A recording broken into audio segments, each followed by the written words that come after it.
Olá! Esse episódio do Fora da Política Não Há Salvação vai tratar de um tema super importante nesses tempos de pandemia e de recessão global, se não depressão econômica, que é a questão de assegurar uma renda básica àquelas pessoas que não têm emprego, não têm trabalho, não têm a sua fonte de renda mantida nesse período. Na verdade, um tema que é sempre importante, a discussão sobre uma renda básica de cidadania já ocorre há muitos anos, por exemplo, promovida pelo senador ou ex-senador Eduardo Suplicy, que bate nessa tecla o tempo todo, mas é um tema que vem ganhando corpo e uma série de economistas vem tratando do assunto. E para tratar disso, eu convidei meu colega da FGV, professor Lauro Gonçalves, economista, que estuda questões de renda das populações de mais baixa renda, estuda a questão do microcrédito, né, trabalha nessa área de finanças populares e que vai falar um pouco para a gente sobre essa questão e que, dentre outras qualidades, é corintiano, o que é evidentemente uma vantagem. Tudo bem aí, Lauro? Como vai? Tudo bem, boa tarde, Cláudio. Obrigado pelo convite. Obrigado a você. Vamos lá? Como é que a gente pode situar essa discussão nesse momento, né? Ela mudou de patamar em relação àquilo que a gente estava acostumado antes, não mudou, Laura? Mudou de patamar, porque antes havia uma ideia predominante de que o Bolsa Família, a distribuição de renda focalizada, atenderia a diversas questões relacionadas ao combate à pobreza, promoção de desenvolvimento local, etc. E agora, com os efeitos da pandemia, volta com mais força essa discussão envolvendo uma renda básica universal ou modelos, né? Há diversos modelos possíveis de renda básica. E isso veio à tona, sobretudo, porque com a interrupção da economia, tanto pelo lado da oferta como pelo lado da demanda, com a pandemia, muitas pessoas ficaram absolutamente sem renda. E aí vale lembrar que nós vivemos hoje profundas transformações do mercado de trabalho. Talvez isso possa ser sintetizado pelaquela famosa expressão uberização do mercado de trabalho, né? Vivemos a economia do bico. A economia do bico é caracterizada, sobretudo, por uma falta de vínculo das pessoas nos moldes anteriores com o trabalho. Isso significa, na prática, uma coisa muito importante. Os fluxos de caixa, os fluxos de renda, eles não são fixos. Então, um dia uma pessoa ganha um valor, outro dia ela ganha outro, e assim vai, né? E tem um lado, digamos, o lado que é vendido disso, e que alguns poucos até talvez consigam ser os famosos empreendedores de si mesmo, né?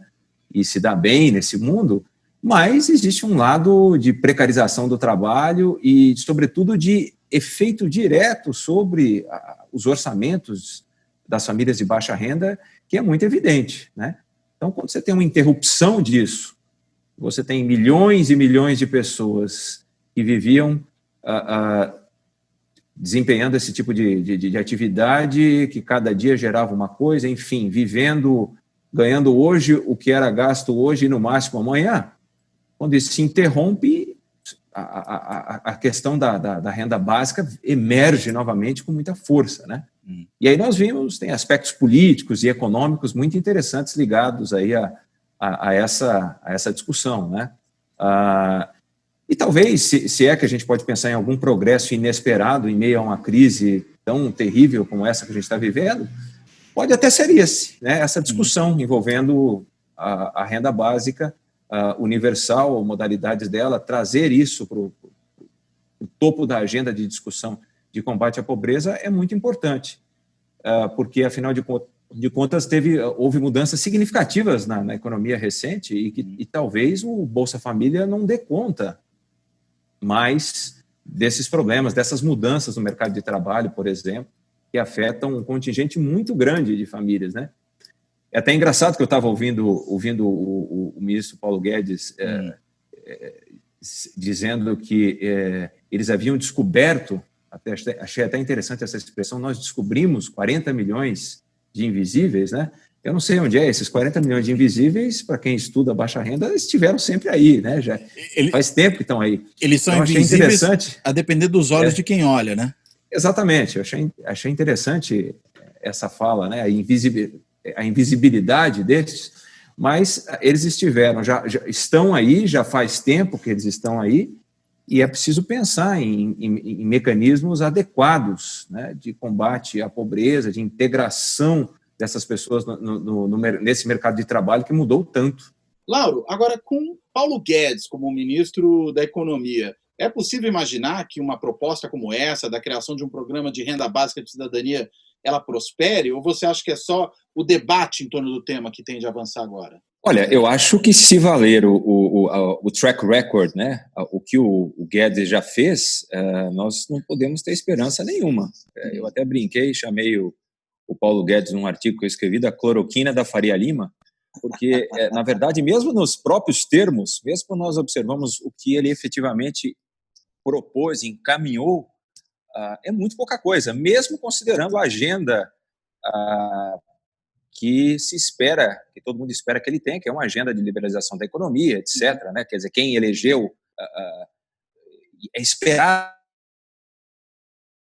que essa seja a agenda do Guedes, e mesmo nos seus termos, o Guedes produziu muito pouco, que dirá em termos que lhe são absolutamente alheios. Então, eu sou bastante pessimista. E aqui vale uma coisa também, Cláudio. Existe uma diferença muito grande entre formulação e implementação de políticas. A formulação, principalmente por conta dos economistas, a formulação e a avaliação de políticas, ela ganha um espaço muito maior dentro do chamado ciclo das políticas públicas, né? Então, formular adequadamente, depois a famosa adoção de políticas baseadas em evidências, isso tem muito a ver com a avaliação dos resultados da política. Entretanto, tem um processo de implementação que é crucial, que é tirar do papel, e o próprio auxílio emergencial que nós vimos agora, isso representou, a implementação foi cheia ela foi caracterizada por um monte de erros. Tem até diversos artigos foram escritos, as pessoas mais pobres enfrentando aglomerações, filas imensas, uma verdadeira saga, para usar uma expressão que um artigo utilizou, a saga para receber esse auxílio emergencial, que mostra justamente essa diferença crucial que existe entre formulação e implementação.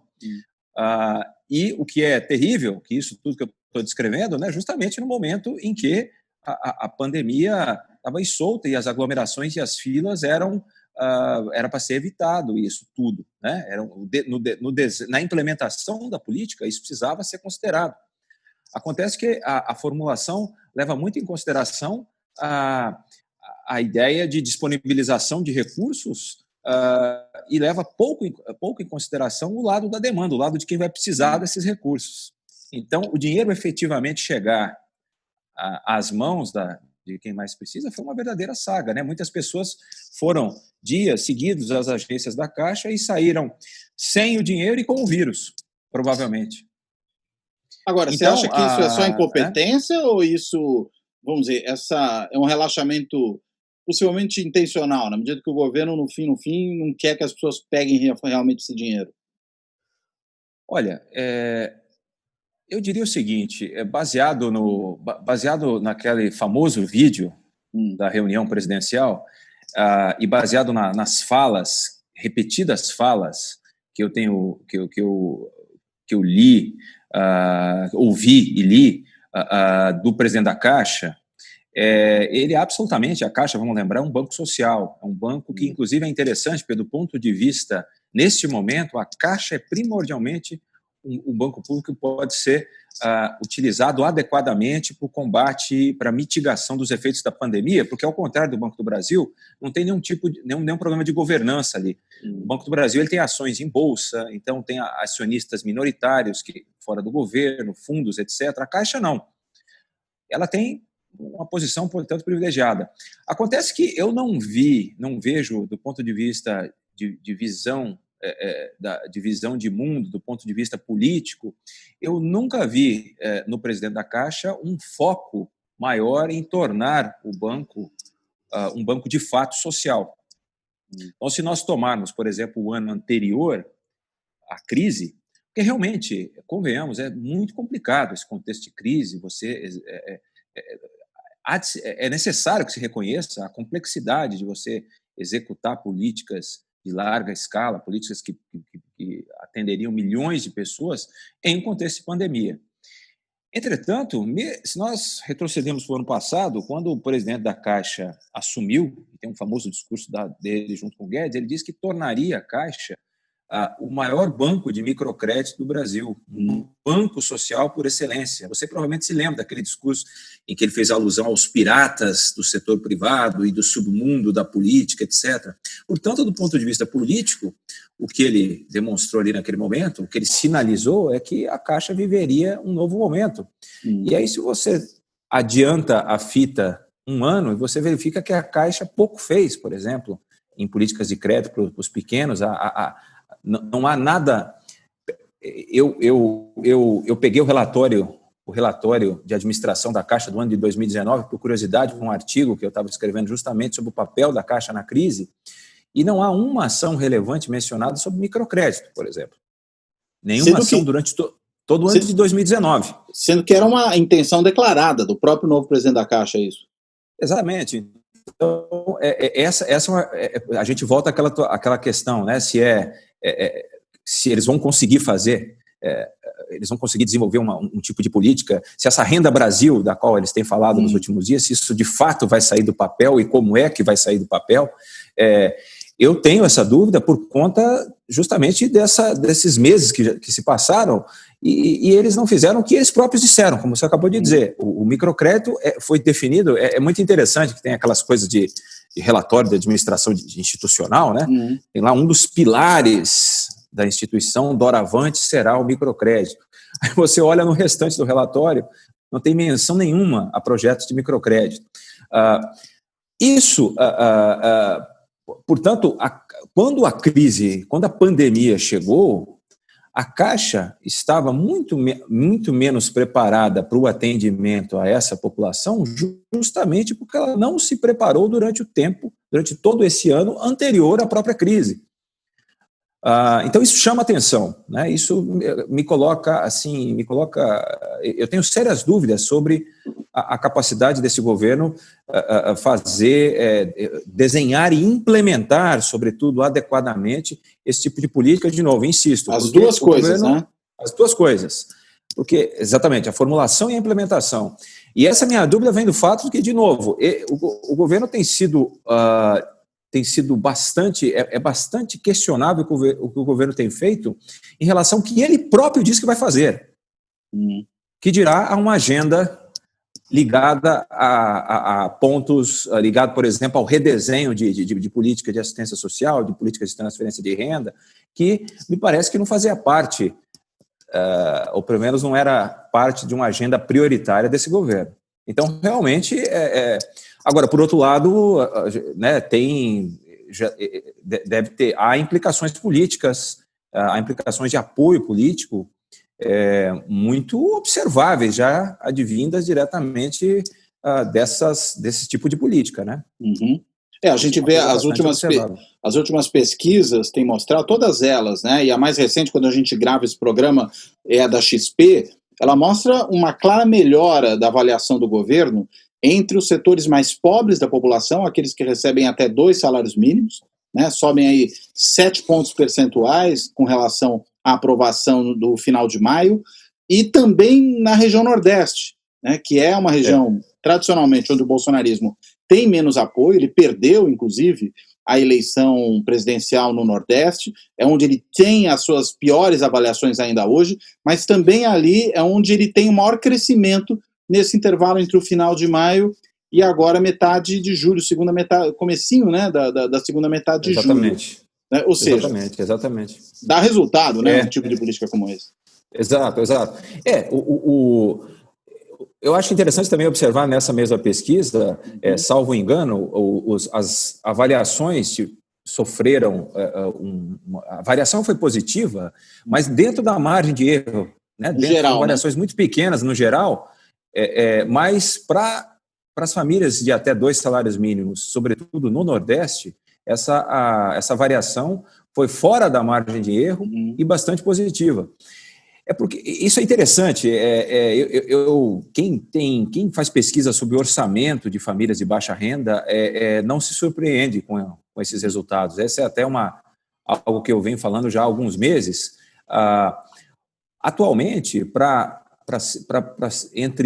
cerca de 50 milhões de brasileiros, aproximadamente, o Bolsa Família é a única fonte de renda fixa garantida, portanto. A gente está falando de 1/4 da população, né?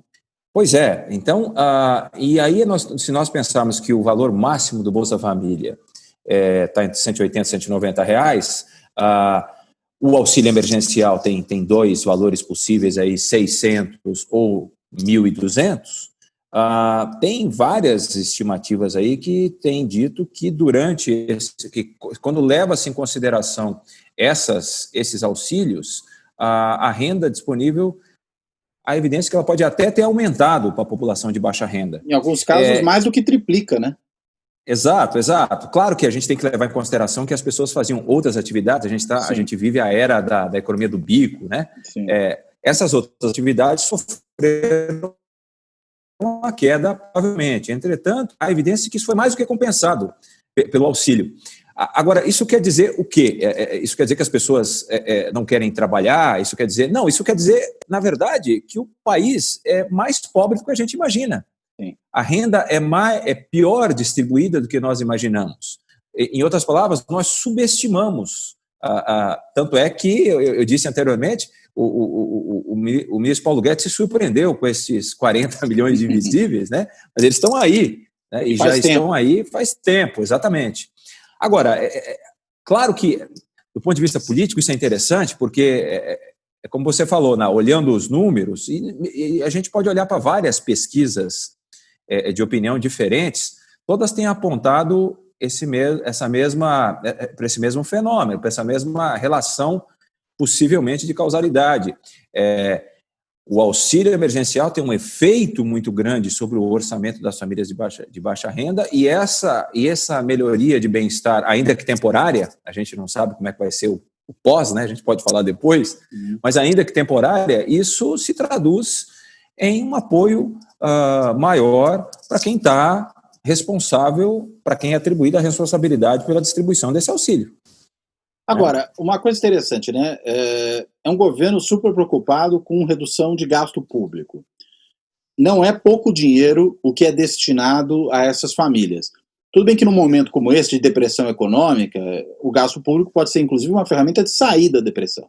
Né? E acho que vários países ao redor do mundo estão reorientando as suas políticas econômicas em função disso. Mas aqui a gente continua a ver o Paulo Guedes abater nessa mesma tecla, né, de que são necessárias reformas, de que não pode ter muito gasto público, e isso entra em tensão com essa expectativa que o próprio governo já demonstra de aumentar a sua popularidade junto aos mais pobres com base nessa renda.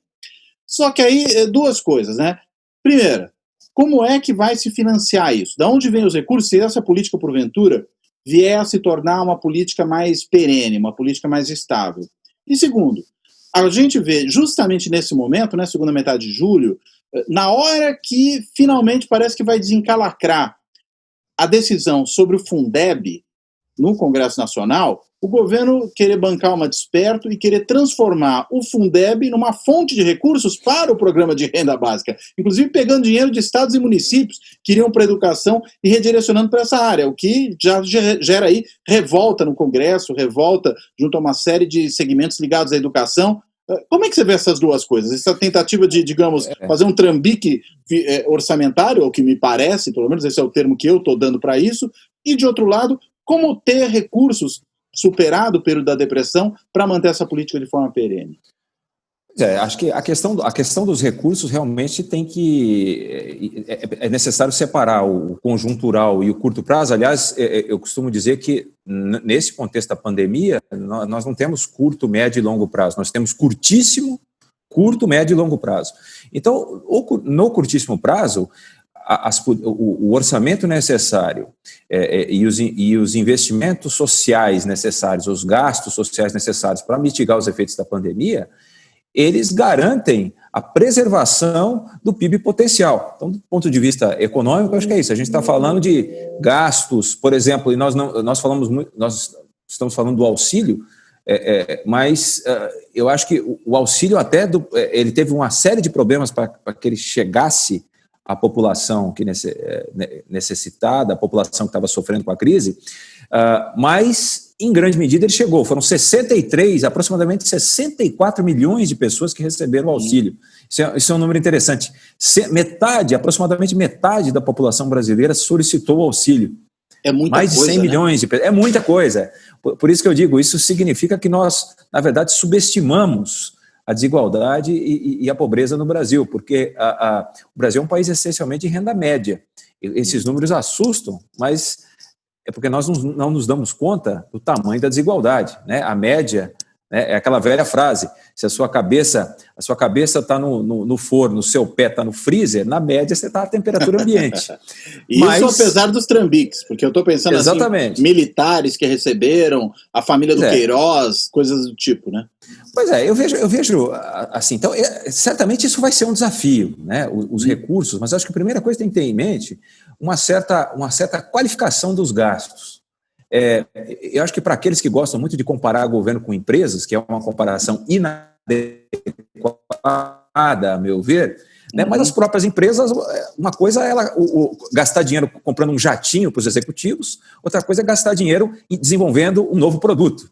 Então, para o governo é a mesma coisa, é preciso que se faça uma distinção entre gastos e gastos. Inclusive, eu li um artigo há pouco tempo de uma pessoa que fala muito sobre isso, que é o Marcos Mendes, e me chamou a atenção isso, que ele mistura assim, da criação de um programa de renda básica ao estabelecimento de um novo Tribunal de Contas em Minas Gerais, é tudo gasto, quando não é, né? São naturezas diferentes. Então, essa é a primeira coisa, e isso vai ser um desafio. É possível? Eu acho que isso é possível. Agora, digamos assim, se a cabeça das pessoas deste governo é compatível com isso, realmente eu tenho minhas dúvidas, conforme eu já falei antes, né?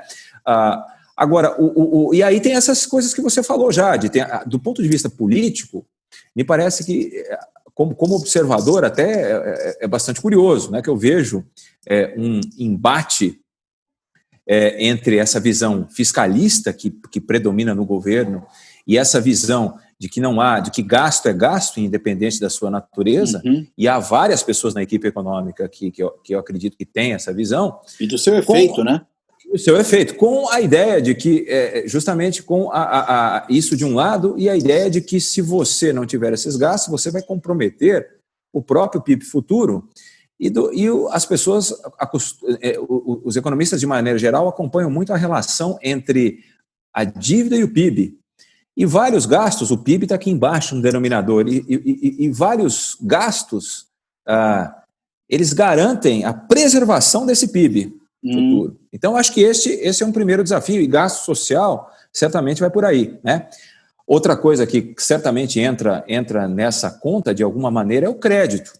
O crédito para os pequenos, os programas de novo, o governo formulou uma série de programas, mas que saíram muito pouco do papel. Aquilo que a gente falava antes, a diferença entre a formulação e a implementação. Pouco chegou na ponta para quem de fato precisa. E aí, por isso que digamos assim, esse segundo semestre que se avizinha, claro que a gente não sabe, vale dizer que a gente não sabe ainda, tem um alto grau de incerteza sobre o futuro da pandemia e os efeitos disso, né? A gente não sabe quanto mais tempo vai durar, tem a sinalização aí de que pode haver uma vacina, mas quando que essa vacina virá de fato, enfim. A vacina de Oxford parece que finalmente vai para a terceira fase e é muito promissora, né? É muito promissora, mas isso, a efetividade dessa vacina, né? Isso vai acontecer quando? Acho que vários apostam no começo do próximo ano, mas de toda maneira, repare que tem todo um segundo semestre pela frente, semestre no qual, justamente eu chamo a atenção, esse gasto pode significar uma preservação de PIB potencial. O gasto, por exemplo, com programas que subsidiem crédito, etc., podem garantir essa travessia. Estou falando da garantia dessa travessia, né?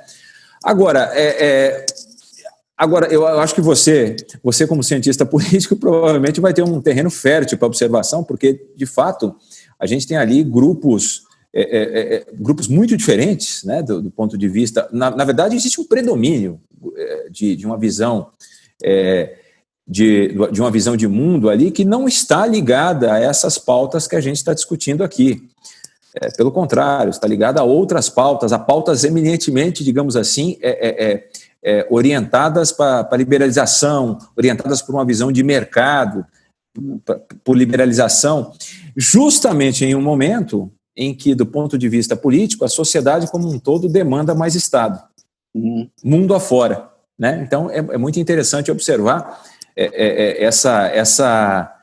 esse momento, né, digamos assim, esse descompasso entre a visão dos que estão lá. Tanto eu não sei se você lembra, logo que antes mesmo das medidas do auxílio emergencial, quando a pandemia, a Organização Mundial de Saúde tinha acabado de reconhecer a pandemia, etc., o Paulo Guedes disse a um repórter que a melhor forma de combater a crise eram as reformas. Sim, primeira coisa que ele falou, logo de cara.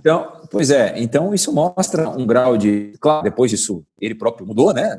A ficha caiu, mas isso mostra um grau de alienação muito grande. Você propor reformas e propor a privatização da Eletrobras como uma forma de combater a pandemia, realmente é uma coisa um tanto fora da realidade, se a gente considerar o contexto atual, né?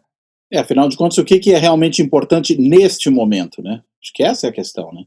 E ele parece que não estava percebendo que, vamos dizer, o mundo mudou nesse contexto, né? Ainda que ele tenha mudado, digamos, na conjuntura, mas é uma conjuntura de um ano, no mínimo, com efeitos a longo prazo. Bem, embora você me acabou de me dizer que não existe longo prazo agora, né? É só o médio prazo daqui para frente, mas é preciso pensar nele, né? Não, claro, eu acho que tem oportunidades importantes de pensar nele. Essa discussão sobre a instituição de uma renda básica, e isso foi trazido, isso era uma discussão que talvez, eu duvido que fizesse parte da agenda deste governo, e você vê que a gente está aqui, não está nem na metade do governo, do mandato, e isso já é uma das coisas fundamentais, por diversas razões, e isso foi trazido, né? Quem sabe aquele progresso inesperado advindo de um momento tão negativo como esse, né? Porque, de fato, você tem claramente o Bolsa Família ficou insuficiente. O Bolsa Família que tanto efeito positivo propiciou, que reconhecidamente desempenhou um papel muito forte no combate à pobreza e à desigualdade, para o momento atual ele ficou defasado, né? Ele ficou insuficiente. Claro que é importante nessa modificação, né, o que quer que venha substituir o Bolsa Família, se vai existir um Renda Brasil, se não vai, ele tem que levar em consideração todas as lições que foram aprendidas com o próprio programa, etc. E é isso, aí realmente que fica a dúvida se esse governo vai ser capaz de tanto formular como implementar alguma coisa nessa linha, né? Leve em consideração esses efeitos. Coisas nas quais eles parecem não acreditar, né? Um pouco, acho que essa é daí que vem em boa medida a dúvida, né? Até que ponto eles realmente acreditam nisso, né? Agora, você falou que uma outra coisa que faltou nesse período foi a política de microcrédito, né? De que maneira, num momento como esse que a gente está vivendo, essa política ainda faz sentido? Ou ela, na realidade, deveria dar lugar muito mais a uma política de garantia de renda em relação a uma política de microcrédito? Foi alguma coisa que até nos anos Lula, por exemplo, teve importância, a expansão, não digo microcrédito especificamente, mas a expansão do crédito para a população de mais baixa renda, né? E isso talvez tenha dado aí um boost no mercado de consumo, e agora a gente vê uma retração profunda, e o meu medo mas nesse contexto, se você dá crédito, as pessoas não vão simplesmente se endividar, você não pode ter esse problema, não é melhor, nesse caso, simplesmente transferir renda? Como é que você enxerga isso, Lauro? Eu acho que, Cláudio, é uma combinação das duas coisas, são questões complementares, até porque quando nós olhamos para os dados, nós olhamos para a PNAD, por exemplo, olhamos para o IBGE, tem um número grande de empresas muito pequenas, porque a gente tem a ideia do empreendedorismo, aquela ideia clássica, né, estudada nas escolas de administração, que tem nos filmes americanos, que o cara está lá na garagem da casa dele, daí ele cria uma empresa que depois vira a Apple, o Facebook, etc. Pensamos juntos. Exatamente. Exato. E, na verdade, boa parte das pessoas que sobrevivem na economia do bico, nessa economia uberizada, são microempreendedores por necessidade.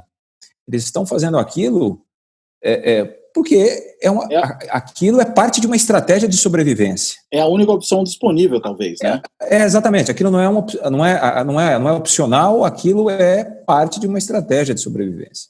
Então, isso precisa ser levado em conta, né? Agora, se for possível você propiciar mecanismos adequados para que essas estratégias de sobrevivência funcionem melhor, por que não, né? Sobretudo no momento de crise. Então, eu acredito que são coisas complementares. A tarefa é muito grande. Olha os números.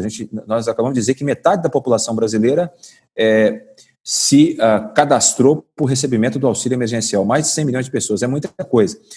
E aí, Cláudio, quando você olha, existe um número muito grande, um número de aproximadamente entre 15 e 20 milhões de microempreendedores informais, esses invisíveis que o Guedes falou, que estão aí, o auxílio emergencial certamente é importante para eles e precisa ser recebido, mas isso não prescinde de políticas de crédito. Isso para este público informal. Agora, se a gente subir um pouquinho, porque lembrando, dentro desses 100 milhões de pessoas que se cadastraram por recebimento do auxílio emergencial, metade inclusive da população, tem vários, né? Metade da população, vários são microempreendedores, chamados microempreendedores individuais, os MEIs da vida. Né? São 10 milhões de MEIs no Brasil. Não é pouco também. E esses são formais. E aí tem as chamadas microempresas também, atividades muito pequenas. A gente está falando aí de coisa de 6 milhões de empresas. Então, se nós somarmos os dois números, a gente está falando de 16 milhões de famílias, de unidades familiares, possivelmente dependentes diretamente deste negócio. De um pequeno empreendimento, ou de um pequeno empreendimento, né, de certa maneira. Exato. Então, assim, parece evidente que é preciso que o canal de crédito continue ativado para a preservação desse PIB que eu falei anteriormente. Né? Só o auxílio emergencial, muito embora ele seja, acredito, nesse momento, o mais relevante do ponto de vista de combater os efeitos da crise para a população vulnerável, só ele não dá conta. Você tem esse público. Mas eu dizia o seguinte, que a gente pensa, a gente não pode esquecer que a pobreza não é um bloco homogêneo, você tem diferentes graus de pobreza e vulnerabilidade. Inclusive, as soluções, eu fiz um cruzamento de dados recentemente, junto com o pessoal que faz pesquisa comigo, e desses 100 milhões que a gente falou, que metade da população se aplicou para o auxílio emergencial, os números estão mostrando aqui, cerca de 64 milhões receberam, e deve ficar em torno disso. Você tem um contingente aí de uns 35, 40 milhões, que tem uma situação bastante vulnerável também, esse é importante dizer, e que não são alcançados pelo auxílio emergencial, porque o auxílio emergencial tem aquele conjunto de regras, a elegibilidade envolve faixas de renda. E essas pessoas, às vezes, estão um pouquinho acima, coisa assim? Cláudio, olha que coisa interessante. Não necessariamente essas pessoas estão um pouquinho acima, porque tem uma característica fundamental que é muitas vezes ignorada no desenho dos programas, que é o fato de que a renda não é fixa. Então, muitas vezes, em alguns momentos, em alguns meses, a renda foi maior do que aquela necessária para ser elegível ao auxílio emergencial, e em vários outros não foi. Dependendo de qual mês você considera, isso pode se alterar drasticamente. Daí vem digamos assim, daí uma transformação grande no mercado de trabalho recente, que eu já tinha mencionado anteriormente, o fato de que os rendimentos, eles se caracterizam muito mais por uma variabilidade, eles não são fixos. Ou seja, você está falando que desses 100 milhões, uns 60 milhões mais ou menos, receberam auxílio emergencial, e tem uns 35 a 40 milhões que não receberam, provavelmente não receberam. E a esses o crédito pode ter um papel importante nessa travessia. Só uma coisa, deu uma picotada bem na última coisa que você falou. Se você puder só retomar, você falou dos 60 milhões, que aí picotou tudo. Se você puder só retomar o último raciocínio. Tá. Eu disse o seguinte, olha, se nós olharmos os números, 103 milhões de pessoas se cadastraram por recebimento do auxílio emergencial. Até agora, 64 milhões receberam. A gente está falando que tem 40 milhões de pessoas, basicamente, que provavelmente não vão receber o auxílio emergencial e que fazem parte, estão nesse número, dentro desse contingente de pessoas cujos rendimentos têm essas características que eu descrevi. São pessoas que estão na economia do bico, são pessoas que têm rendimentos variáveis, são pessoas que muitas vezes foram excluídas porque em um certo momento ganharam um valor acima do estabelecido como teto, mas que durante muitos outros meses podem ter ganho muito abaixo. Então, daí a necessidade de combinar com o auxílio medidas como essas de crédito. Entendi. Porque provavelmente boa parte destas pessoas, elas estão dentro daquele grupo de 16 milhões de microempresas e microempreendedores individuais, 16 milhões, estudo formal. E tem mais de 15 a 20 milhões de informais. Então, se nós somarmos os dois grupos, nós temos aproximadamente 30 milhões. Para esses informais, em geral, é algo que tem muito mais cara de microcrédito, porque microcrédito tem que lidar com a informalidade de alguma maneira, senão ele não é microcrédito, ele é um crédito comum. E o crédito normal, para esses pequenos, precisa chegar para esse público, para esse outro público restante.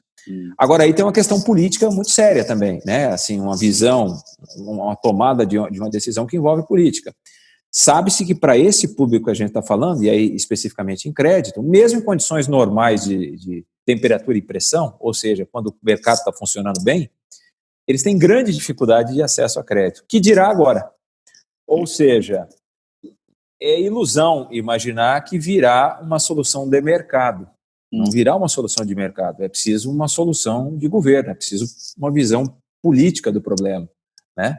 O governo, se ele não assumir risco, não é o mercado que não assume risco, nem assume, nem na bonança, às vezes, nem em condições normais vai assumir, né? Nem na bonança, né? Assim, claro, e eu não estou nem aqui, tem uma série de explicações para isso. Claro. Agora, realmente é muito inocência imaginar, quando eu vejo. Isso é mais um ótimo exemplo, a meu ver, da diferença entre formulação e implementação.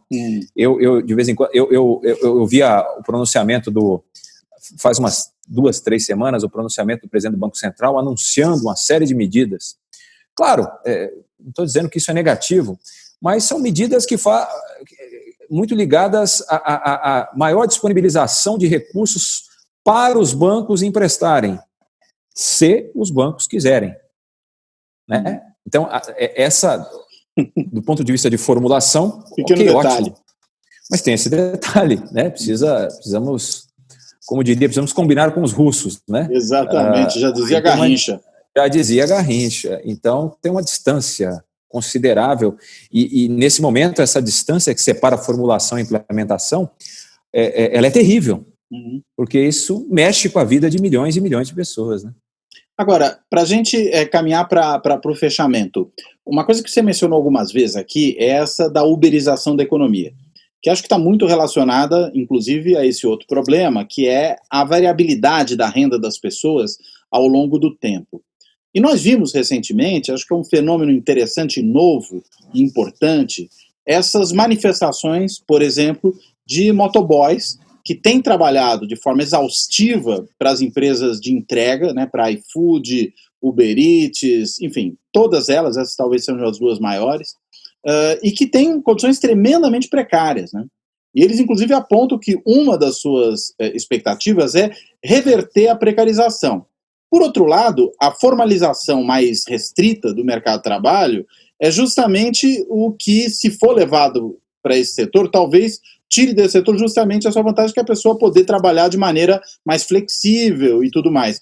Como é que a gente resolve essa equação, esse nó? Pois é um nó mesmo, porque há profundas transformações no mercado de trabalho advindas dessas novas tecnologias, né, que trazem coisas boas e coisas ruins. A gente está num momento tão polarizado no Brasil, né, que é difícil enxergar as nuances. Mas você tem razão. A depender de como é que se faça uma lei, a depender de como é que se regule, a depender de uma legislação adotada, é possível, de fato, que certas inovações acabem morrendo, o que pode não ser uma coisa desejável. Isso por um lado. Por outro lado, a ideia de que as novas tecnologias vêm, a visão poliana de que as novas tecnologias vão simplesmente libertar todo mundo do jugo de uma vida de trabalho tutelada por alguém, que você vai ser o empreendedor de si mesmo, essa visão provavelmente está limitada também, e isso, na verdade, esconde, infelizmente, a faceta terrível da precarização que você descreveu. Então, é necessário, de novo, é necessário um desenho adequado e uma implementação pública, né, adequada de uma política pública que leve isso em consideração. Eu não tenho, eu duvido quem tenha uma resposta na ponta da língua, dizendo que tem elencar um número de coisas que tem que ser feito. Agora, eu costumo dizer o seguinte, para toda e qualquer mudança, no caso brasileiro, eu acho que a regra número 1 é qual o efeito dessa mudança sobre desigualdade e pobreza. Então, que segundo alguns aí não tem importância nenhuma, né? Só pobreza e desigualdade não. Alguns dizem, né? Eu vi gente falando isso esses dias. Pois é, eu também vi isso é realmente, isso é uma visão tosca e completamente desacoplada da realidade, né? Como é que é possível imaginar inclusive com tantos casos emblemáticos em outros países de situações envolvendo a desigualdade, os efeitos nocivos da desigualdade, a começar pelos Estados Unidos, né? Tem um monte de discussão sobre como é que a desigualdade americana tem produzido efeitos indesejáveis para a economia, inclusive, isso desempenhou um papel fundamental na própria eleição do Trump, etc. Quer dizer, ignorar, né, ficar com o pé atrás, né, nessa discussão, assim, se não fosse, se fosse americano, se essa frase viesse de um americano, eu já acharia estranho, por causa das discussões lá. Vinda de um brasileiro, aí é algo assim que beira o inacreditável. Beira o inacreditável. Não, e vinda não só de empresários do ramo financeiro, mas vinda também de gente do Banco Central, né? Gente que está no governo falando disso. Pois é, isso é muito preocupante, realmente. Isso é muito preocupante, porque, muito claramente, tem muitos estudos mostrando os efeitos desintegradores, os efeitos econômicos da desigualdade, né? Repare, a gente está no Brasil, né? Muito, de novo, o que para mim é especialmente chocante, eu ouvi isso de gente de muitas pessoas que, quando viajam por aí, se extasiam diante assim, de outros lugares, da tranquilidade, da possibilidade de você andar tranquilamente né, nas ruas, à noite, etc. E imaginam que a desigualdade não tem efeito nenhum sobre isso, uma desigualdade no nível, né, da nossa, realmente, para mim, é uma alienação completa da realidade, né? É um tipo de, infelizmente, a frase que você citou, ela foi originalmente pronunciada aí por um gestor de fundo num evento muito importante, né?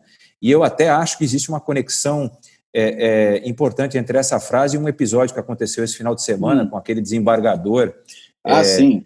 Você sabe com quem está falando? Exatamente. Eu acho que isso é emblemático do nosso atraso, isso é emblemático do atraso de uma parcela da nossa elite. Essa falta de visão do momento, das questões importantes, de como é que alguns países chegaram num ponto no ponto no qual provavelmente nós queremos chegar.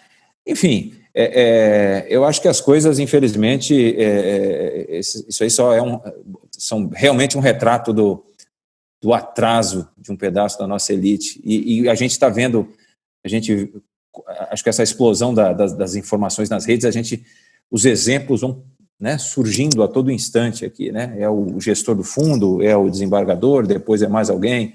É o engenheiro. É o engenheiro, né? Até porque ser cidadão né? Imagina me chamar de cidadão. Eu não sou cidadão, né? Eu sou um engenheiro. Ou sou um desembargador. É muito interessante isso, né? Que é péssimo ser cidadão, né? Cidadão é uma coisa absolutamente negativa, né? Esse é o lado mais impressionante dessa fala, né? Quando você reduz, o cidadão passa a ser um demérito, né? Quando, na realidade, ser cidadão é o fundamental numa sociedade civilizada, né?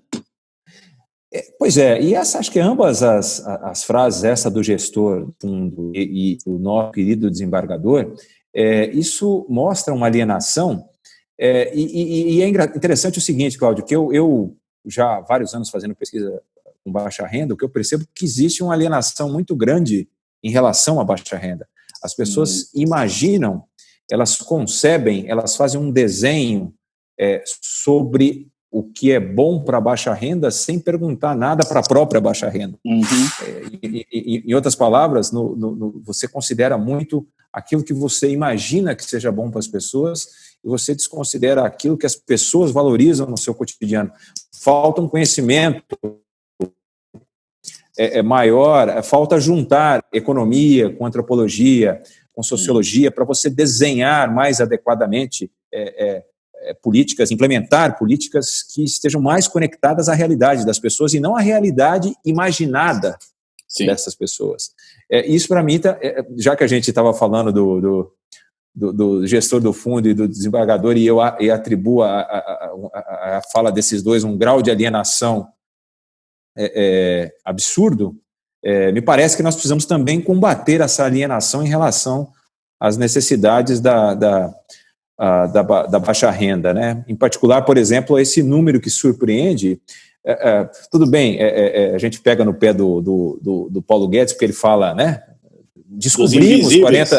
Descobrimos 40 milhões de pessoas, mas a bem da verdade é que mesmo pessoas que estão mais antenadas às questões sociais, muitas vezes ignoram o fato de que 50 milhões de pessoas aí têm um rendimento familiar inferior a 2 salários mínimos. Ou seja, né, de fato, mesmo.